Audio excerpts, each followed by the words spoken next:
예, 자, 이어서 우리 해커스 교재 114페이지인데요. 개항 이후의 사회에 대해서 정리를 좀 해보는데요. 이 개항 이후의 사회는 조금 뭐라 그래야 되죠? 좀 이제 이 이후의 파트가 되게 지저분합니다. 뭐 특히 이제 문화사 파트 넘어가면 근대문물의 수용이라고 해서 막 병원들 뭐 철도가 언제 나지고 뭐 전차가 언제부터 다니고 뭐 전신이 언제부터 가설되고 전화가 언제부터 개통되고 막 이런 것도 이제 좀 외워야 되는데 암기를 해야 되는데 자 일단 오늘은 이제 근대의 사회 개항 이후의 사회를 좀 보면 이 부분에서 좀 우리가 중점적으로 봐야 될 게 좀 정해져 있거든요. 그것만 좀 얘기를 좀 할 수 있도록 하겠습니다. 이 개항 이후의 사회라고 하는 것은 일단 생활사거든요. 우리가 이제 사회사 이러면 이제 생활 모습을 알아보는 건데 일단 우리 그 전근대사 배울 때 사회사 하면 제일 먼저 뭘 배워요? 신분제도를 배우죠. 그러면 개항 이후의 사회에서 중요한 건 뭐냐? 결국 이 신분제 사회가 이 신분제 사회가 평등제 사회로 그러니까 평등 사회로 바뀌는 과정 이 과정 속에서 나타났던 일련의 사건들을 우리가 좀 정리를 좀 해보는 기회를 가질 수 있도록 하겠습니다. 우리 해커스 교재에 보면 좀 이상한 얘기가 나와 있는데요. 이게 이제 1801년 제가 전에 연표 작성할 때 요거 좀 실수했던 것 같아요. 제가 1791년이라고 했는데 1801년에 이제 순조 1년인데 이때 공노비가 해방된다라고 이렇게 나와요. 우리 교재에 보면. 근데 이건 공노비 해방이 아니고 공노비 전체가 해방된 거는 갑오개혁 때거든요. 이건 이제 공노비 6만 명을 해방시켜 줍니다. 이건 이제 전근대 사회 할 때 배웠던 거예요. 신분제 사회가 이렇게 이제 되는 거고요. 그다음에 1884년 갑신정변이죠. 갑신정변 때 혁신정강 14조를 보면 인민평등권을 수립하겠다. 뭐 이런 이제 문구들이 등장을 하죠. 인민평등권 확립 이런 걸 이제 주장하는 모습들이 보이게 돼요. 자, 그다음에 1894년이 이제 아주 중요한데 1894년은 두 개로 나눠서 보면 동학도 주장했던 게 뭐예요? 노비문서 소각 이런 걸 주장하죠. 노비문서의 소각. 신분제를 없애달라는 겁니다. 그 다음에 요게 갑오개혁 때 1차 갑오개혁 때 신분제가 이제 철폐가 됩니다. 근데 여기서 이제 신분제 철폐에서 우리가 좀 보셔야 될 거는 이 갑오개혁 때 신분제 철폐는 법제적인 신분제 철폐예요. 여기서 이제 법제적 신분제가 철폐됐다는 것은 무슨 말이냐면 3,000년 넘게 유지되고 있던 신분제도가 법적으로 없어졌다고 해서 사람들 의식 속에 신분제도까지 없어졌다. 이건 말이 안 되죠. 그러니까 여러분들이 어떻게 보셔야 되냐면 이 법제적으로 신분제도가 깨지고 나서도 사람들 의식 속에 잔존하고 있는 신분제도는 계속 남아 있는 겁니다. 그리고 이 의식적인 신분제도를 깨기 위한 노력이 이후에 계속 전개가 되는 거예요. 그 대표적인 예가 독립협회 관민공동회 당시에 백정 박성춘이가 연설을 하고 하는 모습이 바로 이 독립협회가 의식 속에 남아있는 신분제도를 깨기 위한 어떠한 노력을 했는지를 여실히 보여주는 대목입니다. 자, 그렇다면 1894년에 결국 이거는 우리나라 연도로 보면 결국 우리나라는 1894년도부터는 신분제 사회가 깨지고 평등 사회의 단계로 진입했다. 이렇게 볼 수 있겠죠.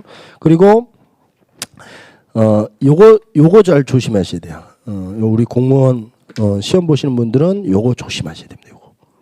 이게 이제 호구 조사 규칙이라는 게 발표가 되는데 이 호구 조사 규칙이 뭐냐면 호적에 이 호적 기재 방식인데 이 호적에 이제 신분을 기재하지 않아요. 그래서 직업만 기재를 하는데 이것도 한계를 보여주는 거죠. 왜요? 직업 신분이 백정이었어요. 근데 직업이 백정 아니에요? 그러니까 이게 사실 이제 예를 들어 신분이 백정이었어요. 천민이죠.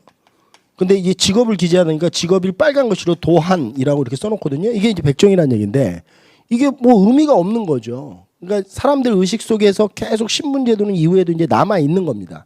결국 이것이 의식적인 어떤 신분제도를 깨기 위한 노력, 이 평등 사회의 노력이 이후에도 이제 지속이 되는데, 이 노력이 아까 전에 얘기했던 대표적으로 이제 독립협회. 결국 이것이 이제 나중에 애국 개몽운동 이런 걸로 연결이 돼요. 결국 이 애국 개몽운동과 독립운동의 연결고리를 만들면 결국 이게 민권을 성장시키는 거거든요. 그러니까 이런 것들이 결국 이 평등 사회로 진입하고 있는 노력이다 이렇게 보시면 됩니다. 그래서 개항 이후의 사회라고 하는 것은 결국 신분제 사회에서 평등 사회로 넘어가는 과정을 우리가 공부하는 것인데, 신분제 사회를 깨기 위한 노력이 이런 일련의 과정들이 있었다. 그리고 1894년에 1차 갑오개혁 때 법제적으로 신분제도는 깨졌지만 사람들 의식 속에 잔존하고 있는 신분제도는 여전히 남아 있었다. 그 의식 속 잔존하고 있는 신분제도를 깨기 위해서 노력했던 것이 바로 이런 단체와 이런 운동이다. 이렇게 정리를 좀 해 놓으시면 됩니다. 그리고 그 밑에 부분에 보면 의식주 생활의 변화가 있는데, 이건 좀 읽어보십시오. 그러니까 이러면 뭐예요? 뭐 개량 한복이 나오고, 그러니까 뭐 쓰개치마, 장옷 이런 게 없어졌다는 얘기를 하고 있는 거예요. 그러니까 우리나라 이제 전통 한복들 이런 것들이 좀 사라져갔다. 그다음에 뭐 두레상, 겸상, 그러니까 이제 남자와 여자가 이렇게 같이 앉아서 식사도 하고, 그다음에 뭐 케이크도 먹고, 커피도 먹고, 뭐 이제 이런 것들을 얘기하는 거니까 이런 것들은 좀 여러분들이 상식적으로 좀 한번 쭉 읽으면서 여러분들이 정리를 좀 하실 수 있도록 하고, 그 다음에 국외 이주 동포 부분에서 정리를 좀 해야 돼요. 이 국외 이주 동포들의 생활 모습인데, 간도 부분, 이 간도 부분은 우리나라 사람들이 가장 많이 이주했던 곳이다 이렇게 보시면 되고요. 이 간도, 이걸 이제 만주라고 하셔도 돼요. 이 간도 부분에 우리나라 사람들이 많이 해외 이주를 가장 많이 했던 지역이기 때문에 나중에 우리 일제시대 공부하다 보면 많은 독립군 기지가 여기에 건설될 수 있었던 것이다. 이렇게 정리를 좀 해 놓으십시오. 그리고 연해주인데요. 연해주 이 블라디보스토크라고 보셔야 될 것 같아요. 연해주 전체 지역은 아니고요. 이 블라디보스토크 지역인데,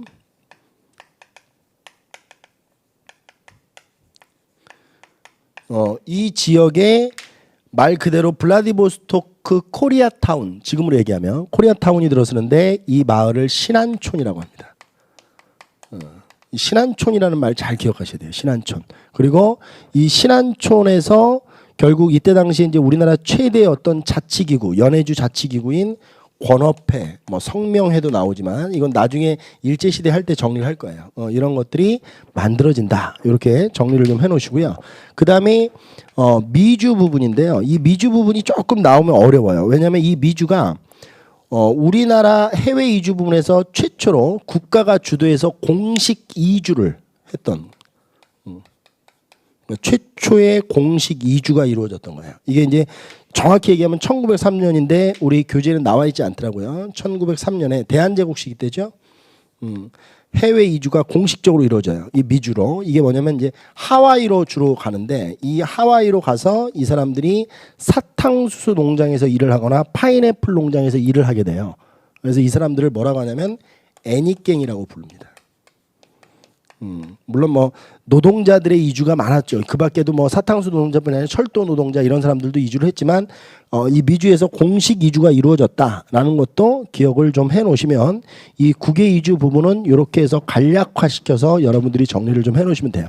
그래서 정리를 해보니까 사회사 부분은 그렇게 크게 뭐 정리할 건 없습니다. 그러니까 신분제 사회에서 평등 사회로 넘어가고, 그 다음에 이제 뭐 의식주의 생활의 변화, 뭐 이런 것들 상식적으로 이해를 하시면 될 것 같고, 그 다음에 이제 마지막으로 해외 이주, 해외 동포들의 생활 모습들, 뭐 이런 것들 이제 정리를 하면 개항 이후의 사회 구조는 끝이 난다. 이렇게 보시면 되고요. 그 다음에 교재를 좀 가지고 공부하시는 분들은 교재 122페이지로 넘어오시면 이제 드디어 여러분들이 기다리고 기다리던 이 근대 문물의 수용 부분이 나옵니다.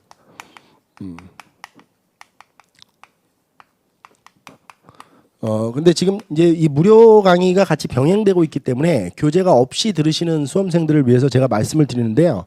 이 근대문물 수용 부분은 문제를 출제하는 유형을 좀 잘 파악하셔야 돼요. 유형을. 이 유형을 파악하지 못하면 문제를 이런 걸 왜 공부해야 되는지 알 수가 없거든요. 그러니까 이 문제 유형은 뭐냐면 예를 들어서 이런 거예요. 예를 드는 겁니다. 어떤 외국인이 한국에 왔어요.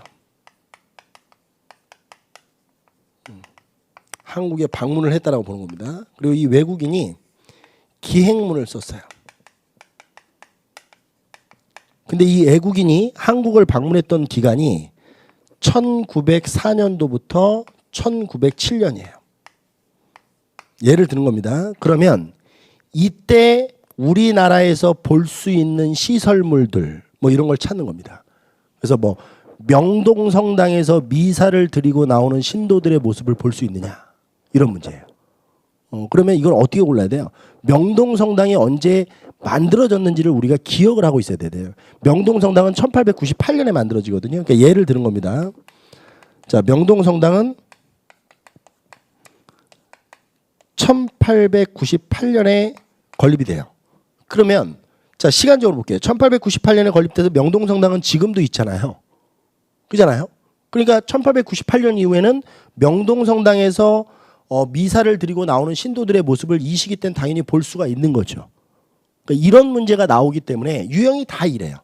이 근대문물 수용 파트는.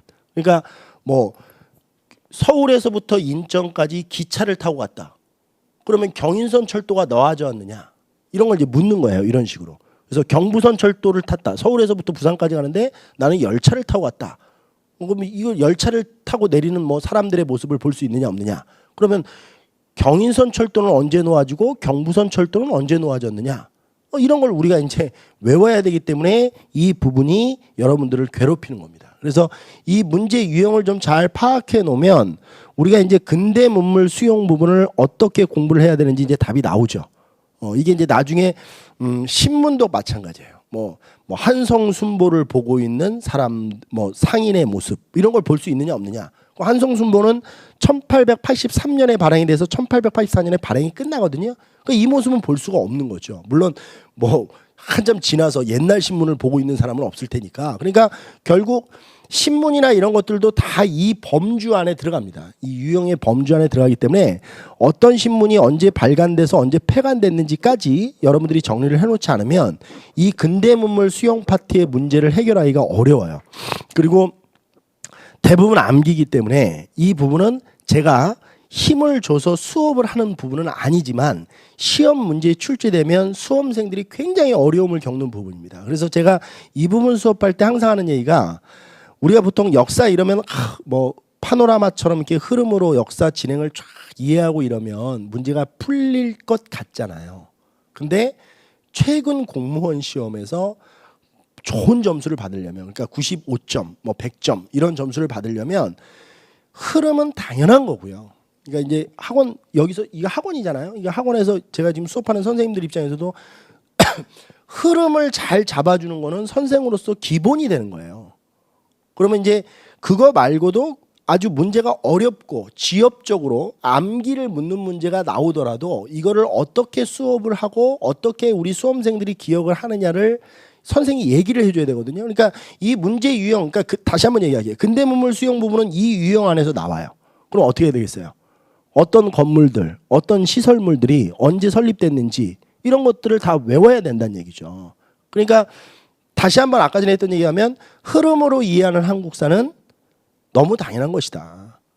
여기에 플러스를 시켜야 될 게 좀 꼼꼼하게 암기를 할 거는 우리가 암기를 해야 된다. 그래서 흐름으로만 이해해서는 한국사를 돌파해내기가 어렵다. 그래서 이 해커스 교재에 보면 이게 이제 근대적 시설물들이 쭉 나와 있어요. 근데 제가 이거를 수업은 하지 않습니다. 그러니까 여러분들이 이건 수업을 하면 그냥 줄줄 읽어야 돼요. 뭐 언제 해서 언제 되고 뭐 광해원이 1895년 85년에 만들어졌어요. 이런 얘기를 계속 해야 되니까 여러분들이 좀 공부를 하시면서 정리를 좀 할 수 있도록 하시고요. 기본적으로 시험 문제에 너무 많이 나오는 것들만 이 근대문물 수용 부분에서 대표적 시설물들을 몇 개 정리를 좀 할까요? 이거를 다 할 필요는 없고요. 자, 일단 하나씩 볼게요. 1883년이라는 연도수, 이 연도수가 중요하다고 그랬죠. 이걸 좀 잘 기억하고요. 기기창, 전환국, 방문국, 이게 다 이때 만들어져요. 기기창, 전환국, 방문국이 다 1883년에 만들어집니다. 그럼 기기창은 제가 옛날에 영선사 할 때 얘기했던 거죠. 근대적 무기 공장이고요. 전환국은 화폐를 만드는 곳입니다. 화폐를 찍는 곳이고요. 방문국은 이게 찍을 박자거든요. 그럼 문자를 찍어내는 곳이니까 그럼 뭐예요? 그렇죠. 일종의 인쇄소 같은 출판소, 출판사 이런 게 만들어졌다 이렇게 보시면 되고요. 그다음에 전등 부분인데요. 이 전등 부분도 많이 나옵니다. 1887년 이 전등이 가설이 돼요. 이 경복궁 건천궁에 처음 이 전등이 가설이 되는데 이때 뭐 우리나라 이 관리들이 뭐 엄청 놀랬다고 하죠. 이게 불이 탁 켜지면서 막 뒤로 확 자빠지는 사람도 있고 뭐 이랬답니다. 뭐 처음 보는 거니까. 그리고 1885년이 되면 이게 좀 시기적으로 보면 이게 좀 빠르죠. 이게 전신이 가설돼요. 그러니까 잘 생각해 보면 이게 먼저겠죠. 전신이 가설돼야 전등이 켜지는 거니까. 그래서 1885년에 전신이 가설됐다는 것. 이것도 정리를 좀 잘 해놓으셔야 됩니다. 자, 그 다음에 철도 부분인데요. 이 철도 부분은 경인선, 경부선, 경의선 이렇게 이제 세 개의 철도가 있는데 시험 문제, 기출 문제를 보면 이게 이제 최초의 철도거든요. 그러니까 여기에 주안점을 두고 공부를 하셔야 돼요. 이 경인선 철도. 그리고 이게 개통된 게 언젠지가 중요하죠. 개통된 게 언젠지. 그러니까 아까 전에 문제 유형 보셨죠? 이 외국인이 뭐 방문했을 때 그러니까 이 경인선 철도를 탔다는 얘기는 개통되는 거죠. 공사하고 있는 현장을 보는 건 아니니까 그런 문제는 안 나오니까 요게 1899년에 개통이 돼요. 이 1899년이라는 연도수는 경인선만 개통된 게 아니고 이 전차도 전차 전기로 가는 차죠. 여러분들 뭐 못 보셨을 거예요. 이 전차도 이때 개통이 됩니다. 그래서 서대문에서부터 청량리까지 가는 전차인데요. 요것도 연도가 1899년으로 같아요. 그러니까 우리나라에서 뭐 이렇게 길다란 게 뭐 이렇게 하여튼 뭐 간다 이러면 1899년이라고 보시면 돼요. 그래서 우리나라 최초의 철도인 경인선 철도와 우리나라 최초의 전차인 서대문에서부터 청량리까지 가는 전차가 언제 이렇게 개통이 됐는지 이렇게 기억을 하시고, 경부선은 러일 전쟁과 관련돼 있는데 이게 1905년, 경의선은 1906년 이렇게 개통이 돼요. 이런 것들은 그냥 경부선, 경의선은 뭐 그냥 읽고 넘어가셔도 됩니다. 경인선 철도가 아주 중요하다는 것 말씀을 지금 드리는 겁니다. 자, 그 다음에 병원이 있어요. 병원도 시험 문제 나오는 거는 바로 최초의 병원입니다. 이 최초의 병원이 바로 광해원이라는 병원이에요. 이게 이제 알렌이라는 사람이 이게 원래 이제 좀 얘기를 하면 좀 기릅니다. 이게 1885년에 만들어진 이유가 있는데요. 1884년 바로 1년 전이 갑신정변이죠. 이 갑신정변 때 민영익이라는 사람이 큰 부상을 당해요. 갑신정변 당시에. 그래서 이 민영이기를 치료를 해줍니다. 알렌이라는 사람이 외과 수술을 해주는데, 그러니까 명성황후와 이제 이 고종이 너무 이제 이 알렌에게 고마움을 느끼고 알렌에게 이제 뭐 당신이 부탁하는 걸 하나 들어주겠다라고 하니까 알렌이 그럼 광해원을 우리 근대식 병원을 하나 좀 지어주십시오라고 해서 갑신정변 이후에 만들어진 거예요. 그리고 이 광해원은 바로 이듬해 1886년이 되면 이름이 제중원으로 바뀝니다. 그리고 이것이 결국 나중에 세브란스 병원으로 연결이 되는 거예요. 그래서 세브란스 병원도 이렇게 연결을 좀 해놓으실 분은 연결을 좀 해놓으시면 됩니다. 그래서 병원 중에서는 뭐 뒤에 보면 뭐 광재원도 있고요. 광재원이 대한의원으로 바뀌고 이 대한의원이 나중에 지금의 서울대학교 그 의대가 되는 거예요. 근데 뭐 이런 것도 나오고 뭐 자해의원 뭐 이런 막 나와요. 도립병원 이런 거 나오는데 중요하지 않고요. 요 광해원 정도만 병원 부분에서는 정리를 좀 해 놓을 수 있도록 그렇게 좀 하셨으면 좋겠습니다. 자, 그다음에 건물인데요. 이 건물 부분에서 제일 출제가 많이 되는 건 아까 전에 예시를 드렸던 명동성당입니다. 명동성당이 1898년에 만들어진다. 1898년에 만들어진다. 요거 좀 잘 기억하시고요. 그 다음에 덕수궁에 있는 석조전이 있어요. 덕수궁 안에 가면 석조전이라는 건물이 있는데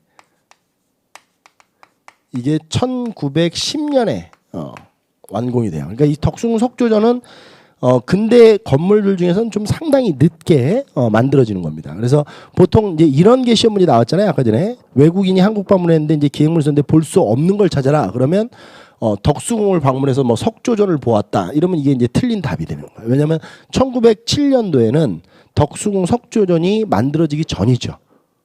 그렇죠. 이런 식의 유형이에요. 그러니까 유형을 좀 잘 판별을 해놓으면 여러분들이 문제를 푸는데 어렵지 않게 문제를 풀 수 있습니다. 그리고 공부를 왜 이런 것들을 연도수를 자꾸 이 선생님들이 강조하는지도 여러분들이 느끼게 돼요. 그리고 이거는 이 파트는 다시 한번 얘기하지만 여러분들이 공부를 하시고 문제를 좀 풀어보세요. 문제를 풀면 앞쪽을 보면서 아 문제가 이렇게 나오는구나. 그러면 이런 부분들을 내가 기억을 좀 해야 되겠구나. 이런 것들을 좀 차분하게 정리를 하시면 쉽게 여러분들이 해결을 할 수 있는 부분입니다. 자, 그 다음에 마지막 이제 그 124쪽에 보면 이제 신문 부분인데요. 이 신문도 다시 한번 얘기하지만 나오는 거와 안 나오는 게 정해져 있어요. 그래서 신문도 좀 정리를 좀 한번 해볼게요. 여기다. 신문을 정리할 때는 방법이 있습니다. 이 신문도 어떤 식으로 좀 정리를 해야 되는지 이 근대 신문들을 좀 정리를 해볼게요.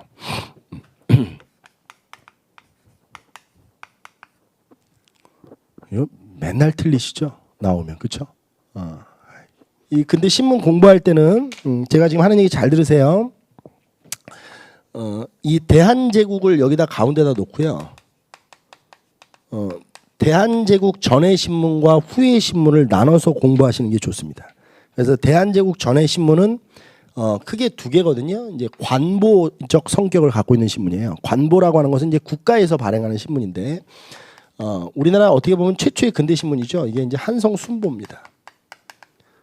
여기 순자라고 하는 것은 열흘 순자예요. 우리 그 여러분들도 많이 쓰시죠. 뭐 7월 상순, 7월 중순, 7월 하순 이렇게 하는 게 그게 이제 10일 단위로 끊어지는 거잖아요. 그래서 한성순보라고 하는 것은 열흘 단위로 이제 발행이 되는 거고요. 이게 이제 우리나라 최초의 여기 한번 볼게요. 잠깐만. 여기 방문국 있죠? 이 방문국이 1883년에 만들어졌잖아요. 여기서 찍어낸 신문이에요. 이 방문국에서. 그래서 이 한성순보는 1883년도에부터 발행이 되고요. 이게 1884년까지밖에 발행이 안 돼요. 그러니까 갑신정변 때 방문국이 파괴되면서 좀 이게 일시적으로 발행이 중단됩니다. 그래서 이 한성순보에 대해서 또 공부하셔야 될 거는 이게 이제 최초의 신문이고 관보적 성격을 갖고 있고 열흘마다 발행되고 그리고 순한문 신문이에요. 한자로만 되어 있는 신문입니다. 다 거의 한자로 돼 있다라고 보시면 돼요. 그래서 이 한성순보도 방문국과 연결해서 방문국에서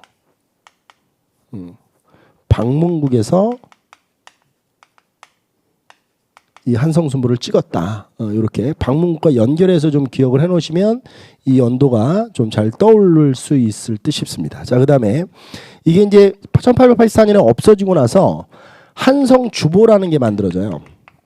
자, 그럼 주자가 들어갔네요. 그럼 이거는 며칠 단위로 나오는 거였어요? 그렇죠. 열흘 그러니까 7일 단위로, 일주일 단위로 발행되는 신문입니다. 그래서 요 한성주보 같은 경우는 1886년에 발행이 돼서 1888년에 또 폐간이 돼요. 근데 이 한성주보의 의미는 있어요. 의미가 뭐냐면 최초로 이 신문에 상업 광고가 게재되기 시작합니다. 지금 신문 보면 뭐 신문의 거의 절반이 광고인데요. 이 상업 광고가 게재되기 시작했다는 것. 요거를 좀 정리를 좀 해두시면 됩니다. 자, 그 다음에 이 밖에 이제 대한제국 이후의 신문들을 볼게요. 자, 독립신문이 있어요. 독립신문은 독립협회 할 때 했던 거니까 좀 넘어가기로 하고요. 그다음에 이제 황성신문이라는 신문이 있을 거예요. 근데 이 황성신문은 여러분들이 이제 어떻게 보셔야 되냐면 발행일도 물론 중요한데요.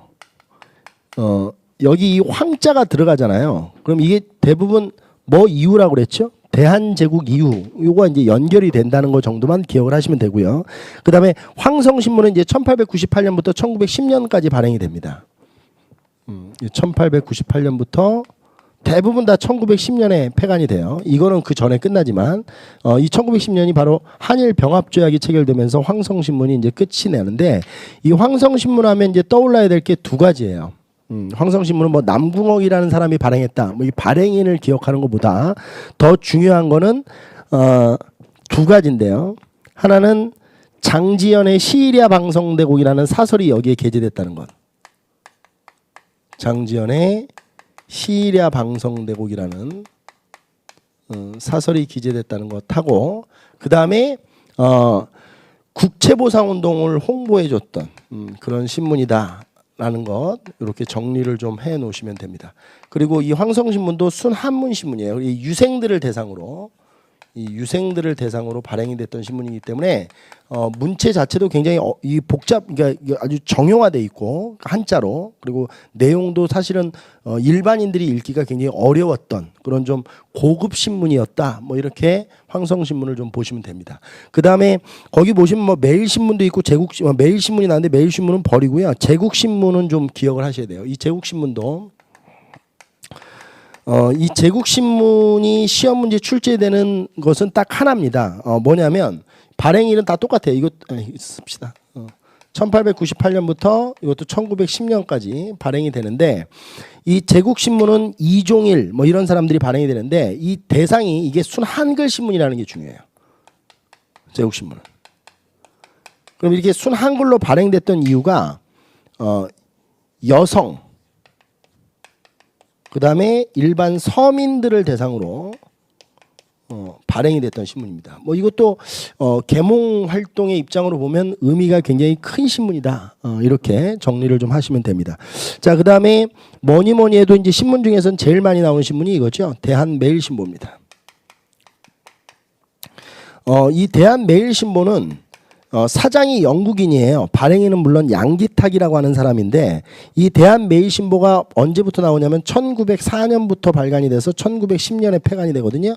근데 이게 발행 부수가 가장 많았던 신문이에요. 그리고 강력한 항일 언론을 표방했던 신문입니다. 강력한 항일 언론을 펼쳤던 신문이에요. 그래서 이 대한매일신문은 좀 특이한 게 보통 신문들 같은 경우는 무장투쟁 그러니까 이 의병 활동에 대해서 굉장히 호의적이지 않았거든요. 그러니까 굉장히 비판을 많이 했는데 이 대한매일신문은 의병투쟁에 대해서도 굉장히 호의적으로 보도했던 신문이에요. 그래서 어떻게 됐든 간에 일본과 싸우는 것이라면 발벗고 나섰던 신문이다. 이렇게 보시면 돼요. 그리고 이 사장이 영국인이었기 때문에 일본이 이 대한매일신보를 통제하는 게 굉장히 어려웠던 신문이기도 합니다. 그래서 나중에 이 신문지법 혹은 신문지법 개정에 보면 되게 이제 웃긴 대목들이 들어있어요. 제가 이제 그거는 이따가 얘기를 좀 해드릴 수 있도록 하겠습니다. 그 다음에 대한매일신보도 좀 정리를 좀 잘 해놓으셔야 돼요. 그 다음에 이게 신민의 기간지 역할도 하고 뭐 이랬던 거니까. 그 다음에 마지막에 이제 보셔야 될 게 만세보라는 신문인데 이 만세보라는 신문은 하나만 기억하세요. 이게 발행 연도가 사실은 중요한 게 아니고 만세보는 이게 1906년부터 1907년까지 뭐 발행된다 우리 교재에 나와 있는데 이게 이제 천도교 기관지입니다.